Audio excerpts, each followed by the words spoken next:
வாழ்க வளமுடன். ஓம் நமச்சிவாய. அனைத்து தமிழ் உள்ளங்களுக்கும் வணக்கம். அனைவருக்கும் இனிய புத்தாண்டு வாழ்த்துக்கள். 2026ஆம் ஆண்டு பிறக்க இன்னும் ஒரு சில நாட்களே உள்ளன. ஒரு வருடம் என்பது சாதாரண விஷயம் கிடையாது. 12 மாதங்களில் ஒருவரின் வாழ்க்கை மேலேயும் போகும், சரிந்து கீழேயும் போகும். 12 மாதங்களில் ஒருவரின் வாழ்க்கை தலைகீழாக கூட மாறும். அந்த வகையில் உங்கள் வாழ்க்கையில் என்ன மாதிரியான மாற்றங்கள் எல்லாம் நடக்கும், உங்களுக்கு எதில் ஏற்றம் ஏற்படும், எதில் சறுக்கல் ஏற்படும் என்று சற்று விரிவாக காண்போம்.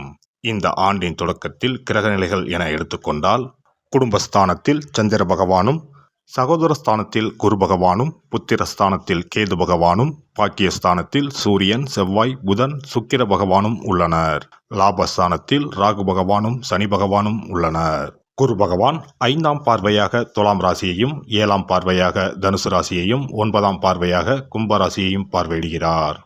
சனி பகவான் 3ஆம் பார்வையாக மேச ராசியையும், 7ஆம் பார்வையாக சிம்ம ராசியையும், 10ஆம் பார்வையாக விருச்சிக ராசியையும் பார்வையிடுகிறார். இந்த கிரகங்களின் அமைப்பு மற்றும் பார்வையினால் உங்கள் வாழ்வில் ஏற்படும் சுப மற்றும் அசுப பலன் என்ன என்பதனையும், அசுப பலன் ஏற்படுமாயின் ராசிக்காரர்கள் செய்ய வேண்டிய பரிகாரம் என்ன, வழிபட வேண்டிய தெய்வம் யார் என்பதனை பற்றியும் முழுமையாக காண்போம். பிறக்கப் போகும் இந்த புது வருடம் உங்கள் வாழ்வில் வளமும் நலமும் செல்வ செழிப்பும் பெற்று வாழ்வில் உயரிய நிலையை அடைய எல்லாம் வல்ல எம்பெருமானை வேண்டி விரும்பி கேட்டுக்கொள்கிறேன். அமைதியாக இருந்து வேண்டியதை நிறைவேற்றிக் கொள்ளும் கும்பராசி அன்பர்களே, இந்த ஆண்டு மனதில் புதிய ஆசைகள் மற்றும் வித்தியாசமான சிந்தனைகள் தோன்றும். உடல் உழைப்புக்கு உண்டான மதிப்புகள் கிடைக்கும். குடும்ப உறுப்பினர்கள் மத்தியில் இருந்து வந்த கருத்து வேறுபாடுகள் மறையும். பேச்சுக்களில் அனுபவம் வெளிப்படும். நுட்பமான சில விஷயங்களை எளிமையாக புரிந்து கொள்வீர்கள். கடன் பிரச்சனைகளை தீர்ப்பதற்கான உதவிகள் கிடைக்கும். நெருக்கமானவர்களின் ஒத்துழைப்புகள் மனதிற்கு மகிழ்ச்சியை தரும். நண்பர்கள் மத்தியில் ஆதரவான சூழல் உருவாகும். உத்தியோகத்தில் இருப்பவர்களுக்கு திறமைக்கு உண்டான மதிப்பும் பொறுப்பும் கிடைக்கும். புதிய வேலை மற்றும் இடமாற்றம் சார்ந்த முயற்சிகளில் இருப்பவர்களுக்கு மகிழ்ச்சியான செய்திகள் கிடைக்கும். வேலை செய்யும் இடத்தில் தேவையற்ற பேச்சுக்களை தவிர்க்கவும். இழுபறியான சில பணிகளை எளிமையாக செய்து முடிப்பதற்கான யுக்திகளை கண்டறிவீர்கள். வியாபாரத்தில் இருப்பவர்களுக்கு அனுகூலமான சூழல்கள் அமையும். நீண்ட நாட்களாக விற்பனையாகாமல் இருந்த பொருட்கள் மூலம் ஆதாயம் அடைவீர்கள். வெளிவட்டார தொடர்புகள் அதிகரிக்கும். ஆன்மீக விஷயங்களில் மனம் ஈடுபடும். அரசு சார்ந்த நிலைப்பாடுகளை புரிந்து அதற்கேற்ப வியாபாரத்தில் சில மாற்றங்களை மேற்கொள்வது லாபத்தை அதிகரிக்கும். வணிகம் மற்றும் வர்த்தகத்தில் நல்ல லாபம் கிடைக்கும். பெண்களை பொறுத்தவரை மனதளவில் புதுவிதமான தன்னம்பிக்கையும் தைரியமும் உருவாகும். நிதானமான பேச்சுக்கள் நன்மதிப்பை பெற்றுத்தரும். குடும்ப உறுப்பினர்களிடத்தில் சூழ்நிலை அறிந்து செயல்படுவது நன்மையை ஏற்படுத்தும். பணி சார்ந்த சில முயற்சிகள் சாதகமாக முடியும். சுபகாரியங்களில் இழுபறியான சூழல்கள் ஏற்பட்டு மறையும். புத்திரர்கள் வழியில் மகிழ்ச்சியான செய்திகளும் சுபகாரிய எண்ணங்களும் சாதகமாக அமையும். அரசியல்வாதிகளை பொறுத்தவரை கட்சியில் சில புதிய பொறுப்புகள் கிடைக்கும். தொண்டர்களின் எண்ணங்களை புரிந்து செயல்படுவீர்கள். தடையாக இருந்தவர்கள் விலகிச் செல்வதற்கான வாய்ப்புகள் அமையும். உயர் பொறுப்பில் இருப்பவர்களின் ஆதரவுகள் கிடைக்கும். வெளிநாட்டு பயணங்கள் சாதகமாக அமையும். வருமான வாய்ப்புகள் மேம்படும். கலைஞர்களை பொறுத்தவரை புதிய ஒப்பந்தங்கள் சாதகமாக அமையும். சக கலைஞர்களுக்கும் புதிய வாய்ப்புகள் தேடி வரும். ரசிகர்களின் எண்ணங்களை அறிந்து செயல்படுவது மேன்மை தரும். புதிய தொழில்நுட்ப ஒத்துழைப்புகள் மூலம் சில மாற்றங்களை செய்வீர்கள். வழக்கு விவகாரம் சாதகமாக இருக்கும். அரசு வழியில் பாராட்டும் மதிப்பும் உயரும். மாணவர்களுக்கு ஆசிரியர்களின் ஆலோசனைகளும் வழிகாட்டுதல்களும் நல்முறையில் அமையும். எதிர்பார்த்த உயர்கல்வி வாய்ப்புகள் சாதகமாகும். ஆராய்ச்சி தொடர்பான சிந்தனைகள் மேம்படும். வெளியூர் சென்று படிப்பதற்கான முயற்சிகளை மேற்கொள்பவர்களுக்கு சுப செய்திகள் கிடைக்கும். இந்த வருட கிரக அமைப்புகள் அடிப்படையில் கும்பராசி அன்பர்களுக்கு நெருக்கமானவர்கள் வழியில் ஒத்துழைப்புகள் கிடைக்கும். கடன் சார்ந்த சில உதவிகள் சாதகமாக அமையும். வாகன பயணங்களின் போது கவனம் வேண்டும். ஆடம்பரமான செலவுகளை குறைத்து கொள்ளவும். செவ்வாய்க்கிழமை தோறும் முருகனுக்கு தீபம் ஏற்றி வணங்கி கந்த சஷ்டி கவசம் படிக்க மனதை உறுத்தி வந்த பிரச்சனைகள் தீரும். சிறப்பு தொகுப்பு. புத்தாண்டு அன்று செல்வம் பெருக நாம் என்ன செய்ய வேண்டும் என்பதனை பற்றி காண்போம். புத்தாண்டு அன்று நாம் சில விஷயங்களை செய்வதன் மூலம் வீட்டில் செல்வ செழிப்பும் அதிர்ஷ்டமும் மகாலட்சுமி கடாட்சமும் உண்டாகும். ஆகையால் புத்தாண்டு அன்று அதிர்ஷ்டம் தரக்கூடிய வகையில் சில விஷயங்களை கட்டாயம் செய்ய வேண்டும். இன்னும் சில நாட்களில் 2026ஆம் ஆண்டு பிறக்கப் போகிறது. அதாவது ஜனவரி 1/1/2026 அன்று கோவிலுக்கு செல்வது, தானம் செய்வது, புது ஆடை அணிவது மற்றும் வீட்டிற்கு தேவையான பொருட்களை வாங்குவது என பலவற்றை செய்வதன் மூலம் நற்பலன்களை பெற முடியும். பொதுவாக பெரும்பாலான வீடுகளில் எதிர்மறையான எண்ணங்கள் எப்போதும் இருந்து கொண்டே இருக்கும். இதனால் வீட்டில் அதிர்ஷ்டம் என்பதே இருக்காது. முக்கியமாக குடும்பத்தில் மகிழ்ச்சி என்பதே இருக்காது. இவை அனைத்திற்கும் தீர்வு கடவுள் வழிபாடு ஒன்றே ஆகும்.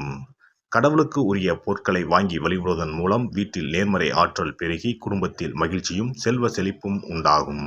புத்தாண்டு அன்று வாங்க வேண்டிய 3 முக்கியமான பொருள்: துளசி இலை, ஏலக்காய், கல்உப்பு. துளசி இலை, ஏலக்காய், கல்உப்பு ஆகிய 3ம் மகாலட்சுமியின் அம்சம். ஆகையால் வருடத்தின் முதல் நாள் அன்று மேற்கூறிய 3 பொருட்களை வாங்குவதன் மூலம் வீட்டில் செல்வ செழிப்பு உண்டாகும். துளசி இலையை வாங்கி வந்து பூஜை அறையில் பெருமாளுக்கும் ஆண்டாளுக்கும் வைத்து வழிபட வேண்டும். அடுத்து ஏலக்காய் வாங்கி வந்து பூஜை அறையில் விளக்கின் அருகில் வைத்து வழிபட வேண்டும். செல்வ செழிப்பு உண்டாக்குவதில் கல்உப்பு முக்கியமான பொருளாகும். ஆகையால் கல்உப்பை வாங்கி கட்டாயமாக பூஜை அறையில் வைத்து வழிபட வேண்டும். வாங்க வேண்டிய பிற பொருட்கள் என எடுத்துக்கொண்டால் மல்லிகைப்பூ, மஞ்சள், குங்குமம், சர்க்கரை, இனிப்பு, பசும்பால், குத்துவிளக்கு ஆகியவற்றையும் வாங்கலாம்.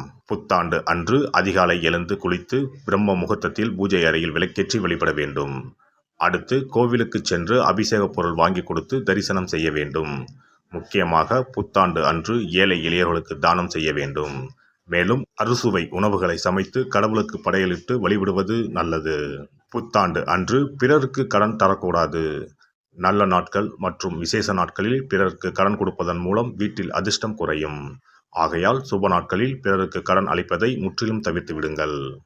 புத்தாண்டில் நமக்கு நன்மைகள் அதிகம் நடைபெற வேண்டும். 2025ஆம் ஆண்டில் சந்தித்த பிரச்சனைகள், துன்பங்கள், போராட்டங்கள், கஷ்டங்கள் ஆகியவற்றில் இருந்து விடுபட வேண்டும் என்பதே அனைவரின் விருப்பம்.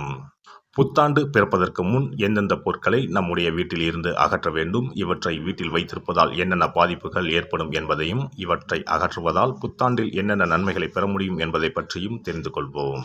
வீட்டில் இருந்து உடைந்த அல்லது சேதமடைந்த பொருட்களை அகற்றுவதால் துர் அதிர்ஷ்டங்கள் ஏற்படுவதில் இருந்து விடுபடலாம். இவைகள் எதிர்மறை ஆற்றல்களை எளிதில் ஈர்க்கக்கூடியவையாகும். உடைந்த பொருட்கள், பழுதான சாதனங்கள், விரிசல் விழுந்த கண்ணாடி, உடைந்த நாற்காலி ஆகியவற்றை வீட்டில் இருந்து அப்புறப்படுத்திவிட்டு புதியவற்றை வாங்கலாம். நல்ல நிலையில் இருக்கும் பொருட்களாக மாற்றுவதால் வளர்ச்சி, நேர்மறை ஆற்றல்கள் ஏற்படும். பழைய துணிகள், புத்தகங்கள், பாத்திரங்கள் ஆகியவற்றை வீட்டில் இருந்து வெளியேற்றி விடலாம். வேறு யாருக்காவது தானமாகவும் அல்லது மறுசுழற்சி முறையில் பயன்படுத்தக்கூடியதாகவும் மாற்றி அமைக்கலாம். இதனால் நேர்மறையான விஷயங்கள் எப்போதும் வீட்டில் நடந்து கொண்டே இருக்கும். தேங்கிய நீர், காய்ந்த பூக்கள் ஆகியவற்றை வீட்டில் இருந்து தூக்கி எறிவதால் எதிர்மறை ஆற்றல்கள் வீட்டில் பரவுவதை தடுக்கலாம். புதிதாக இருக்கும் மலர்கள், புதிய தண்ணீர் ஆகியவற்றால் வீட்டில் எப்போதும் புத்துணர்ச்சி நிறைந்திருக்கும், மகிழ்ச்சி மலரும்.